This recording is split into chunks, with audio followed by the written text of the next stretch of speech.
Same वैसा ही क्या होता है ट्रीटमेंट ऑफ रिजर्व। दोनों का रीजन कल हमने बहुत अच्छे से बताया था। अब आप पेन वेन रख के पहले सुन लो, बहुत इंपॉर्टेंट टॉपिक शुरू करेंगे। इधर देखो बोर्ड पर, ट्रीटमेंट ऑफ रिजर्व क्या है। जैसे गुडविल पढ़ी थी दीक्षा कल कि हम गुडविल को बांट नहीं सकते, पढ़ा था ना अरविंदर कुछ ऐसा। सेम वैसे ही अब गुडविल को क्योंकि अमन हम बांट नहीं सकते तो हम तुषार जर्नल एंट्री करते थे gaining partner debit to sacrificing partner. क्या एंट्री करते थे? Gaining partner debit to sacrificing partner. Same उसी तरीके से हम रिजर्व्स को भी नहीं बांट सकते। तो क्या दीदी इसमें भी वही एंट्री होगी? आंसर इज यस, बिल्कुल वही एंट्री होगी। आपको इसमें भी वही एंट्री करनी है। एंट्री क्या करनी है Aryan? Gaining partner debit to, बोलो बोलो, टू सैक्रिफाइसिंग पार्टनर। क्या जनरल एंट्री? वही बिल्कुल सेम हो गया। क्या जनरल एंट्री बनी Aryan? Gaining partner debit to sac. तो जैसे आप गुडविल नहीं बांट सकते वो एंट्री होती है, वैसे ही आप रिजर्व नहीं बांट सकते यही एंट्री होती है। पर फिर दीदी अलग क्या है? अलग ये है कि जो रिजर्व्स होते हैं वो अलग अलग टाइप्स के होते हैं। चक्कर ये है, गुडविल तो चलो गुडविल हो गया खत्म, उसमें कोई टाइप थोड़ी होते हैं, लेकिन रिजर्व्स के दीक्षा अलग अलग टाइप होते हैं। अब टाइप का मतलब क्या होता है? बिल्कुल कॉन्सेंट्रेट 15-20 मिनट इतने ध्यान से होना चाहिए बोर्ड पे, क्योंकि हम इतनी सारी बातें कर चुके हैं। अब इधर सुनो, हमारे पास दो प्रकार के रिजर्व्स होते हैं। पहला रिजर्व होता है जिसे हम बोलते हैं जनरल रिजर्व। दूसरा होता है हरमिंदर जिसको हम बोलते हैं तेजस स्पेसिफिक रिजर्व। दोनों में क्या फर्क है वंशिका? जनरल रिजर्व का मतलब है जिसका कोई पर्पस नहीं है। अब आप बोलो क्या मतलब है जनरल रिजर्व का? पर्पस है। स्पेसिफिक रिजर्व क्या है जिसका पर्पस है। अब जिसका पर्पस है वो ऐसे ही नहीं बांट सकते ना, वो पहले आ रहे हैं अपना क्या पूरा करेगा? पर्पस। जब उसका पर्पस पूरा हो जाएगा तभी तो उसको बांटूंगी। ऐसे हर रिजर्व एक जैसा नहीं होता। जैसे मान लो मैंने जनरल रिजर्व बनाया, अब जनरल के अंदर एक ही रिजर्व आता है जिसका नाम क्या होता है? General reserve.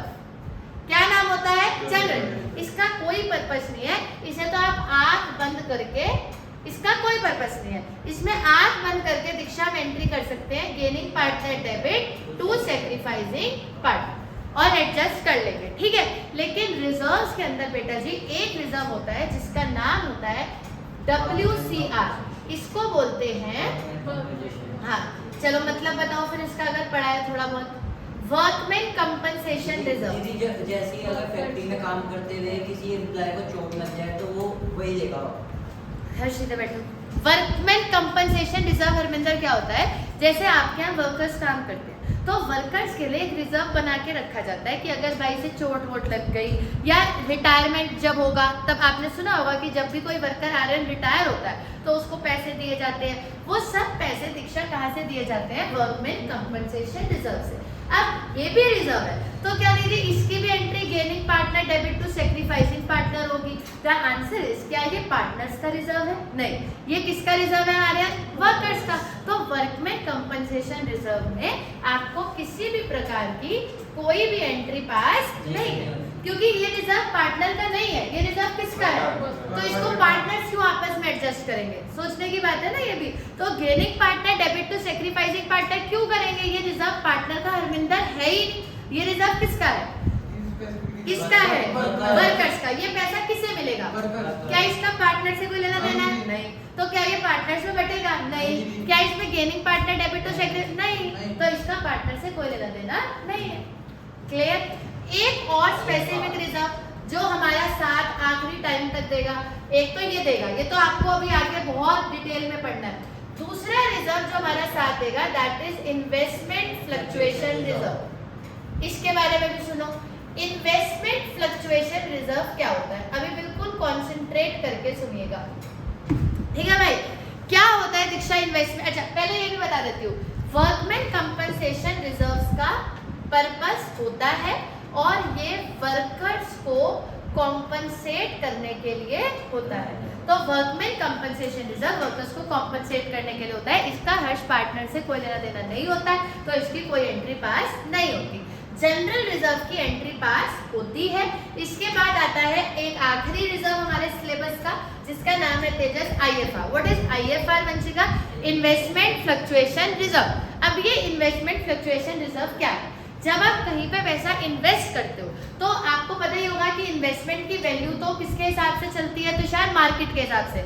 मार्केट अप जाएगी आनंद तो इन्वेस्टमेंट भी अप हो जाएगी, और अगर मार्केट डाउन हो जाएगी तो इन्वेस्टमेंट भी डाउन हो जाएगी। अगर इन्वेस्टमेंट डाउन हो गई तो मुझे तो नुकसान हो गया। तो हम लोग क्या करते हैं, व्हाट इज रिजर्व, कि नुकसान ज्यादा हो इसका प्रिकॉशन ये है। आपने कभी साइंस में भी लाइन पढ़ी होगी कि precaution is always better than cure. अब जब नुकसान हो जाएगा तब इतने पैसे हर्ष कहाँ से लाएंगे, तो कंपनी क्या करती है, जब उसको दीक्षा प्रॉफिट होता है तो थोड़ा थोड़ा पैसा हम जोड़ते रहते हैं कि अगर मेरी इन्वेस्टमेंट बाई चांस डाउन चली गई तो मैं उसको कहाँ से पूरा कर लूंगी, रिजर्व से। हम इन्वेस्टमेंट फ्लक्चुएशन रिजर्व इसलिए बनाते हैं, जैसे मान लो आपने कहीं पर 1 लाख रुपए लगाए, अब सडनली वो 40,000 हो गए, तो आपको आरएम कितने का नुकसान हो गया, 60,000 का। तो आदमी को जीवन का एक ही असूल है, आदमी को अमन पहले से ही तैयार रहना चाहिए। तो जब आपको साल बाय साल कुछ प्रॉफिट होता रहे हर्ष, तो कुछ पैसा अलग करते रहो इन्वेस्टमेंट फ्लक्चुएशन रिजर्व के नाम से, कि हरमिंदर अगर मेरी इन्वेस्टमेंट ज्यादा फ्लक्चुएट हो गई तो मेरा लॉस जो है वो किससे कंपनसेट हो जाएगा, रिजर्व से। लॉस, अब आप मार्केट में पैसा लगाओगे तेजस तो लॉस भी हो सकता है और प्रॉफिट भी हो सकता है। इन्वेस्टमेंट फ्लक्चुएशन रिजर्व का काम सिर्फ तभी आता है जब, सोच के बोलेंगे हर्ष, जब इन्वेस्टमेंट की वैल्यू अप होती है या डाउन। पक्का, रिजर्व को यूज कब करोगे, सही बोल रहे हो, कॉन्फिडेंस से बोलो, जब डाउन होगी। जब अप होगी तो क्या रिजर्व की जरूरत पड़ेगी, तब तो मजे ही मजे, तब क्या जरूरत है। लेकिन जब इन्वेस्टमेंट की वैल्यू क्या हो जाएगी, डाउन, तब हम किससे पूरा कर लेंगे, आईएफआर से। लेकिन ये किसी वर्कर का तो नहीं है, ये पार्टनर्स का ही है। तो लेकिन इसका पर्पस है, अब इधर जरा ध्यान से देखो, मैं आपको क्या समझा रही हूँ। उसमें तो पार्टनर्स का कोई लेना देना ही नहीं था। अब मेरे साथ बोलो, उसमें क्या, इसमें पार्टनर्स का लेना देना है, लेकिन पर्पस पूरा होने के बाद पहले रिजर्व अपने पर्पस को पूरा करेगा। अभी दोबारा से सुनो, ये वाला रिजर्व कौन सा है, थोड़ा तेज बोलो, कौन सा रिजर्व है, चलेगा, इसका कोई, तो ये सारा किसका है, हमारा किसका, पार्टनर्स का। अब दोबारा बोलो, ये कौन सा रिजर्व है, थोड़ा डाउट बोलो, कौन सा रिजर्व है, जनरल रिजर्व, इसका कोई पर्पस नहीं है। ये सारा का सारा किसका है, पार्टनर्स का। अगला बोलो, बोलो, गवर्नमेंट कंपनसेशन रिजर्व, ये किसका है, वर्कर्स का। इसका इसमें पार्टनर्स का कोई भी हक नहीं है, ये तो खत्म हो गया। तीसरा बोलो, क्या है रिजर्व, बोलो, इन्वेस्टमेंट फ्लक्चुएशन रिजर्व, और बोलो, इन्वेस्टमेंट फ्लक्चुएशन रिजर्व। क्या इसका पर्पस है, हाँ, अगर कब है इसका पर्पस, अगर इन्वेस्टमेंट की वैल्यू क्या हो जाए, डाउन, पहले ये अपना पर्पस पूरा करेगा, अगर बच गया तो पार्टनर्स के बीच में बांट दिया जाएगा। सिंपल, अगर किसी चीज का कोई पर्पस है तेजस, तो पहले तो वो अपना पर्पस ही पूरा करेगी ना, तो शायद ऑब्वियस सी बात है, ये कोई जनरल रिजर्व थोड़ी है कि उठाया और सारा बांट दिया। अगर ये इन्वेस्टमेंट फ्लक्चुएशन रिजर्व है तो प्रायोरिटी किसे दी जाएगी, प्रायर में ये तनीषा अपने पर्पस को क्या करेगा, फुलफिल। उसके बाद जो रिमेनिंग होगा, रिमेनिंग मतलब आ रहा है अगर बच गया तो फिर इसका, इस पर किसका अधिकार है, पार्टनर्स का। तो हम एंट्री कर देंगे gaining partner debit to sacrificing partner, लेकिन सिर्फ उसी की करेंगे ऐसे एडजस्ट। दोबारा करते हैं, इन्वेस्टमेंट फ्लक्चुएशन रिजर्व एक रिजर्व है जिसका पर्पस है कि अगर इन्वेस्टमेंट की वैल्यू डाउन चली जाए तो उसे कहां से पूरा किया जाएगा, रिजर्व से। अगर इन्वेस्टमेंट की वैल्यू डाउन जाती है तो पहले रिजर्व किसके काम आएगा, उस वैल्यू को कवर करने के। अगर उसके बाद भी बच गया तो उस पे किसका हक है, पार्टनर्स का।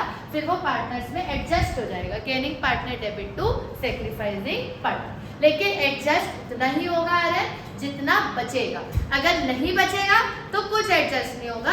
और पहले पार्टनर्स का हक नहीं है, पहले किसका हक है, इन्वेस्टमेंट का। पहला हक किसका है, वो भी तब अगर इन्वेस्टमेंट की वैल्यू हरमिंदर क्या जा रही है, डाउन। अब में तो रिजर्व की जरूरत पड़ती नहीं है, तो जितनी डाउन जा रही है पहली उतनी तो शायद रिजर्व से पूरी करी जाएगी। अगर रिजर्व बचा तो पार्टनर्स में एडजस्ट हो जाएगा।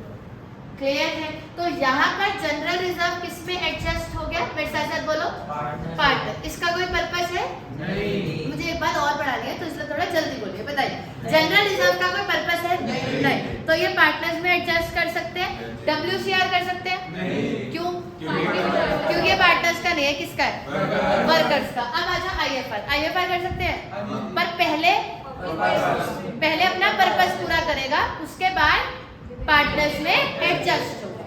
ठीक है, अब मेरा आपसे एक और क्वेश्चन है, इस एंट्री को करके आपने रिजर्व्स को एडजस्ट करा है या बांटा है? सोच के बोलो। बांटा है, बांटा नहीं है हमने, एडजस्ट किया। बोलो आराम से बोलो, सोच समझ के बोलो। हमने पार्टनर्स में एडजस्ट किया है या बांटा है? हरविंदर सीधे, हाँ भाई, बांटा नहीं, क्यों नहीं बांटा?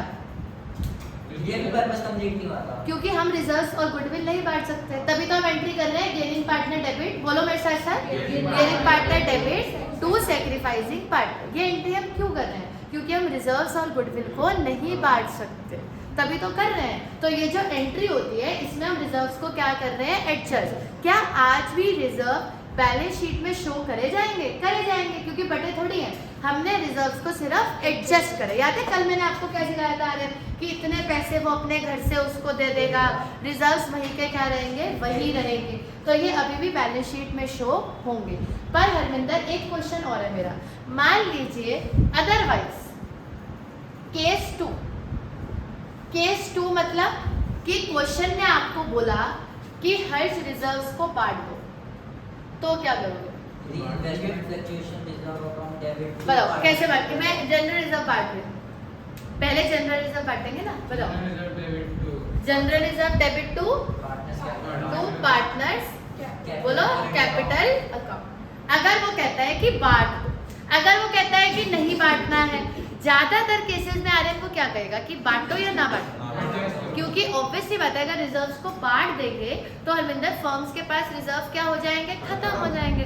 तो आपको अक्सर ऐसा नहीं कहा जाएगा कि रिजर्व को बांटो, बट स्टिल अगर टीचर आपको किसी केस में गए कि नहीं एडजस्ट मत करो, मैंने अभी आपको क्या सिखाया हरविंदर कि gaining partner debit to sacrificing partner entry किस चीज की है? एडजस्टमेंट की। एडजस्टमेंट क्या होती है? समझौता, कि ठीक है रिजर्व को पड़ा रहने दो, हम आपस में 500 लेके छुट्टी करो, हम बाद में देख लेंगे, अभी पड़ा रहने दो। अगर ऐसा करना है तो ऐसे भी कर सकते हो, कल भी हमारा इसमें काफी बड़ा डिस्कशन हुआ था। अगर ऐसा करना चाहते हो तो ऐसे भी कर सकते हो। पर वंशिका अगर कोई अड़ी जाए कि ना बांटो, मुझे नहीं पता, बांटो, खत्म हो जाए चाहे बांट दो, अगर वो चाहता है कि बांटो, तो रिजर्व बटेंगे कैसे? हमारे general reserve debit to PC. अगर बांट देंगे तो ऑब्वियस सी बात है रिजर्व सारन क्या हो जाएंगे? अगर खत्म नहीं करने तो समझौता भी हो सकता है, और समझौते को इंग्लिश में क्या बोलते हैं तनीषा? Adjustment entry. और एडजस्टमेंट एंट्री हरमिंदर क्या होती है? बोलो, कहाँ हो तुम? Gaining partner debit to sacrificing partner. बोलिए एडजस्टमेंट एंट्री, बोलो क्या होती है? और अगर वो बोले हमें एडजस्टमेंट नहीं करना, बांट दो, तो क्या होगी? General reserve account debit to PCA. इधर आ जाओ, कभी इधर कभी उधर, बताइए एडजस्टमेंट एंट्री क्या होती है? अगर पार्टनर्स एडजस्ट करने के लिए तैयार नहीं है और रिजर्व को बांटना पड़े तो एंट्री क्या होती है? Debit to PC. समझ आया? WCR कभी भी डिस्ट्रीब्यूट नहीं, क्योंकि उसमें पार्टनर्स का कोई भी हक नहीं है। अब इसके बारे में बताओ, जल्दी बोलो, क्या नाम है इसका? IFR की फुल फॉर्म बोलो। इन्वेस्टमेंट, बोलो फ्लक्चुएशन रिजर्व। पहले हर्षी अपना क्या पूरा करेगा, फिर जो बचेगा या तो उसे एडजस्ट कर लो या बांट लो, दोनों मर्जी है आपके पास। अदरवाइज अगर वो कहते हैं केस 2 कि नहीं बांट दो, तो बांट देंगे। IFR बांटते तो हर चीज ऐसे ही है, IFR debit to PCA, general reserve debit to PCA. अगर बांटने को कहे और अगर वो एडजस्ट करने के लिए तैयार है तो gaining partner debit to sacrificing partner. अभी मेरी बात को 2 मिनट और सुनना। हम क्या पढ़ रहे हैं कि कंपनी के पास रिजर्व है। कितने प्रकार के रिजर्व होते हैं? 3, general reserve, workman compensation reserve और investment fluctuation reserve. Workman compensation reserve को तो हटाई दो, क्योंकि वर्कमैन कंपनसेशन रिजर्व का तो पार्टनर का कोई अधिकार है ही नहीं, वो तो वर्कर्स का है। अब बचे 2, एक तो बचा जनरल रिजर्व और एक बचा investment fluctuation reserve. Workman compensation reserve में भी आरएल ऐसा नहीं है कि पार्टनर्स का कोई हक नहीं होता। वर्कमैन्स को कंपनसेट करने के बाद जो बच जाएगा अल्टीमेटली तनीषा उस पर किसका हक है? पार्टनर्स का। भाई मान लो वर्कमैन कंपनसेशन रिजर्व है 20,000, 12,000 रुपए में कंपनसेट कर दिया, अब कितने बच गए? 8,000। वो तो पार्टनर के ही है ना, उसको कोई दान में थोड़ी दे देंगे।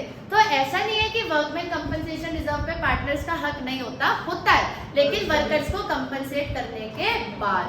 इन्वेस्टमेंट फ्लक्चुएशन रिजर्व पर भी पार्टनर्स का हक होता है, लेकिन आर्यन का जब इन्वेस्टमेंट की वैल्यू जो डाउन गई है पहले वो कंपनसेट होगी, उसके बाद किसका हक है? पार्टनर्स का। और जनरल रिजर्व पे हर्ष पूरी तरीके से किसका हक है? पार्टनर्स का।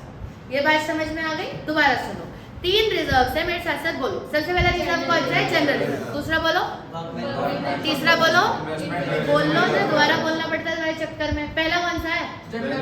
दूसरा कौन सा है? Workman compensation reserve. तीसरा कौन सा है?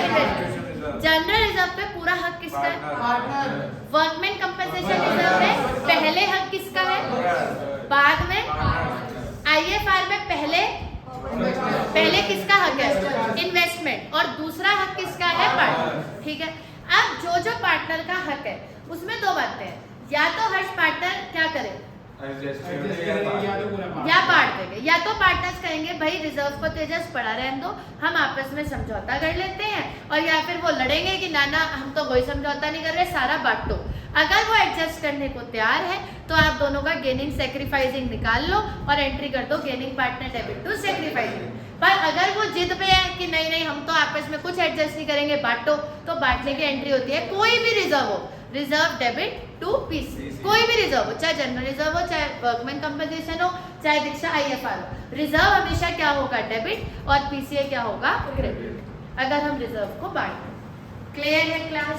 क्या बोलेंगे वो क्वेश्चन पे डिपेंड करता है, नोट करिए। कहाँ जाए? अभी जाएंगे।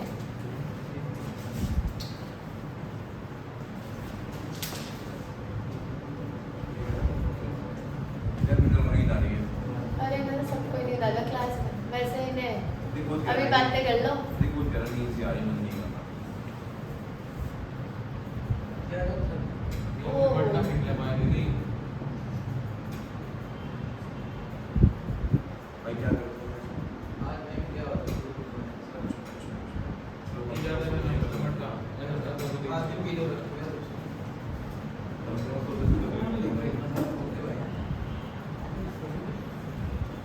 जल्दी नोट करिए।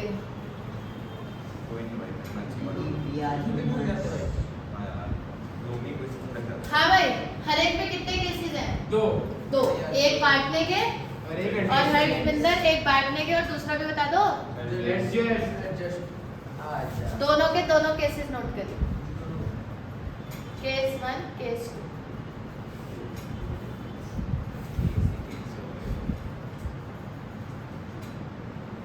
साफ साफ करिए। Question number 9, question number 10। 9 पढ़ो पहले।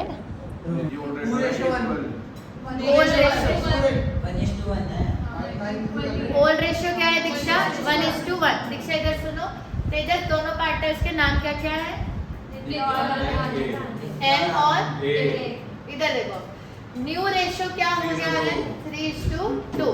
पी एंड एल में हर्ष कितना बैलेंस पड़ा है? 1.5 लाख। अब इधर ध्यान से देखना, उन्होंने लास्ट लाइन पढ़ो, आर्यन क्या लिखी है कि उन्होंने क्या डिसाइड किया कि वो इसको डिस्ट्रीब्यूट करेंगे। ठीक है, क्या दिखा? क्या दिखा कि वो इसे क्या करेंगे? वंशिका डिस्ट्रीब्यूट। क्या वो एडजस्ट करना चाह रहे हैं? अभी बता दो, क्या वो एडजस्ट करना चाह रहे हैं? नहीं, वो क्या करना चाह रहे हैं? डिस्ट्रीब्यूट। एडजस्ट की एंट्री क्या होती है? Gaining partner debit to sacrifice. हमें वो एंट्री नहीं करनी, वो कह रहे हैं हमें बांटना है। जब उन्हें बांटना है तो क्या सिखाया था? जो भी बांटना है वो क्या हो जाएगा? डेबिट, और पार्टनर कैपिटल अकाउंट क्रेडिट। तो 2 N's कैपिटल 2 A's कैपिटल, 2 है ना वंशिका? अब इधर देखो, इधर देखो, कौन से रेशियो में बांटेंगे? ऑब्वियसली ओल्ड में बांटेंगे। ओल्ड में बांटने के चक्कर में तो वो बांट रहे हैं। तो जब भी हम कोई चीज बांटते हैं दीक्षा, तो हमेशा कौन सी रेशियो का इस्तेमाल होता है? क्योंकि आप तो अगर न्यू में ही बांटना था तो वो अब क्यों बांटते? फिर तो कभी भी बांट लेते। बांटना ही ओल्ड में था, तभी तो वो कह रहे हैं कि रेशियो इससे पहले बदले, हम ये चाहते हैं कि इसे बांटा जाए। तो ऑब्वियसली बात है कि ओल्ड रेशियो में ही बटेगा। तो ये 1.5 लाख का जो पीरियड है वो 75। आपने भी मुझसे पूछा कि दीदी आपने रिजर्व पढ़ाया, लेकिन यहाँ तो पी एंड एल है, पी एंड एल रिजर्व एक ही बात है। तो ट्रीटमेंट जो होता है वो दोनों का सेम होता है, दीदी कोई टेंथ वाले में तो कुछ बताया अभी बात आएगी 10th पे भी आएगी। क्वेश्चन नंबर 10th में ये तो कंट्रोल में थे। अगर अमन ये नहीं बताया है कि डिस्ट्रीब्यूट करना है या एडजस्ट करना है, तो बाय डिफॉल्ट एडजस्ट ही किया जाता है, क्योंकि उसी में फर्म का फायदा है। P&L अकाउंट डेबिट वाला ये वाला स्कीम लगेगा। एडजस्ट किया जाता है। भाई जो सैक्रिफाइस की तो तुमने एडजस्ट का जनरल एंट्री बताओ हरमिंदर। जीपी अकाउंट डेबिट तो अब गेनिंग और सेक्रीफाइसिंग निकालना पड़ेगा, यहाँ पर निकालने की जरूरत नहीं होती।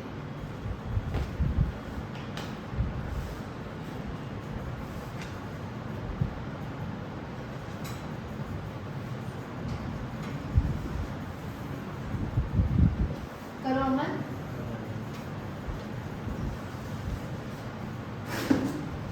हाँ जी।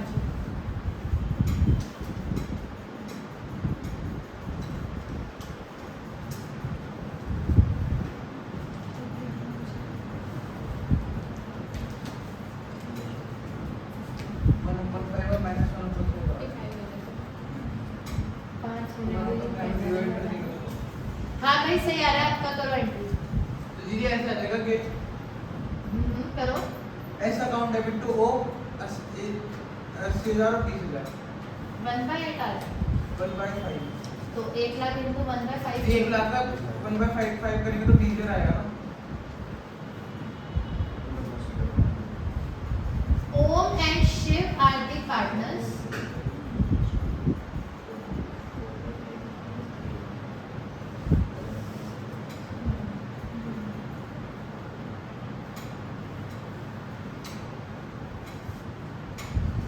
ये 20,000 और 80,000 हमने एडजस्ट किया है, इन्होंने बांटा है, कोई बात नहीं, हम एडजस्ट ही करेंगे। अगर कुछ नहीं बताया तो हम एडजस्ट ही करेंगे। Om and Shiv are the partners in the firm sharing profits in the ratio of 4:1. They decided to share future ratio 3:2. तो old ratio है 4:1, न्यू रेशियो है 3:2। निकालिए कौन गेनिंग है कौन sacrifice. Om sacrificing Shiv gaining पक्का। ये 20,000 हैं? 1/5 हाँ, 20,000 सेक्रीफाइसिंग कौन है? दीदी शिव शिव। तो शिव नीचे आ गई। शिव गेनिंग है, सॉरी शिव गेनिंग है और ओम होम sacrificing S capital debit to O capital. Account debit to 20,000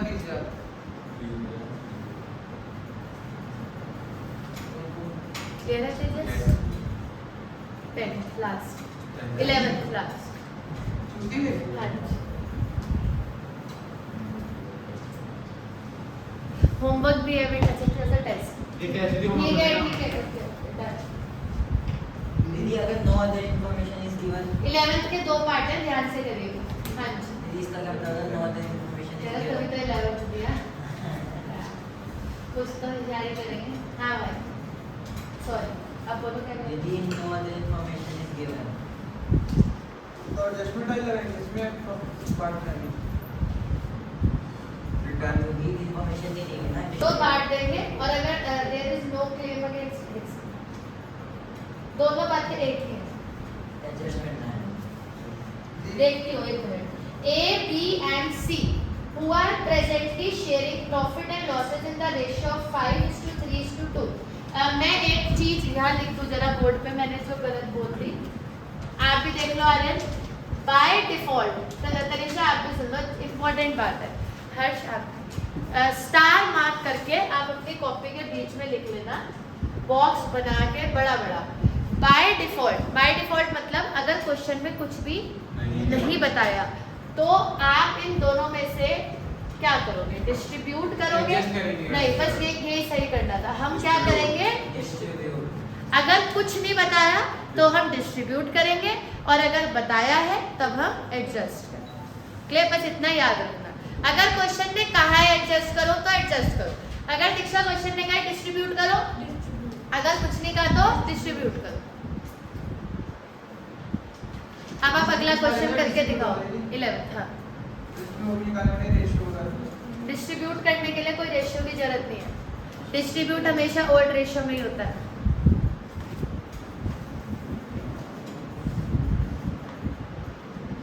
अब कॉपी की जरूरत क्यों पड़ी?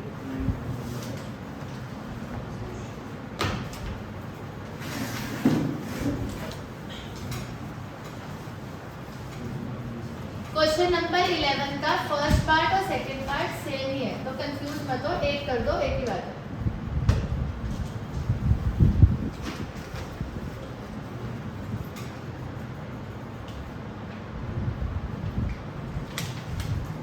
इसमें ये जो रेशियो है ना 5:3:2 इसमें बांटेंगे ना हम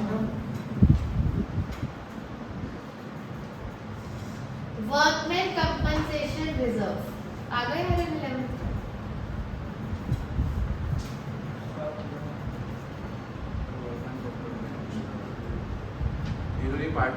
पार्टनर छोड़ी होती है पर अगर कोई लायबिलिटी नहीं है फिर तो पार्टनर नहीं ये लेगा।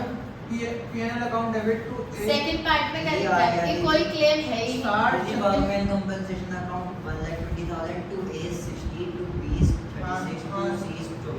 हाँ जी जी मैंने इस पर P&L लिख दिया उसमें दिया जाता है वर्कमैन कंपनसेशन रिजर्व मिलेगा। A, B and C दीक्षा मैं समझा रही हूँ। A, B and C who are presently sharing profit and losses in the ratio of बताओ दीक्षा 5:3:2 आगे से अब वो 2:3:5 में करेंगे। अब कह रहे हैं WCR है 1,20,000। केस 1 कह रहे हैं कि कोई और इन्फॉर्मेशन नहीं है और केस बी कह रहे हैं कि कोई क्लेम नहीं है। तो बात एक ही है, अगर कोई क्लेम नहीं है, कोई इन्फॉर्मेशन नहीं है, तो सारा का सारा रिजर्व किसका है? तीनों पार्टनर्स का तीनों पार्टनर्स का। भैया तो क्लेम हो ओल्ड रेशियो में बांट देंगे, छुट्टी। इसमें अपन क्या बताएगा? कहाँ जाए? हो तो गया जा रहे workman compensation reserve debit 2 to A to B to C कौन से रेशियो में बांटोगे तुषार? 5:3 कितने का रिजर्व है? 1,20,000 60,000 36,000 24,000 कितने दे वाले? छुट्टी हो जाए ठीक है।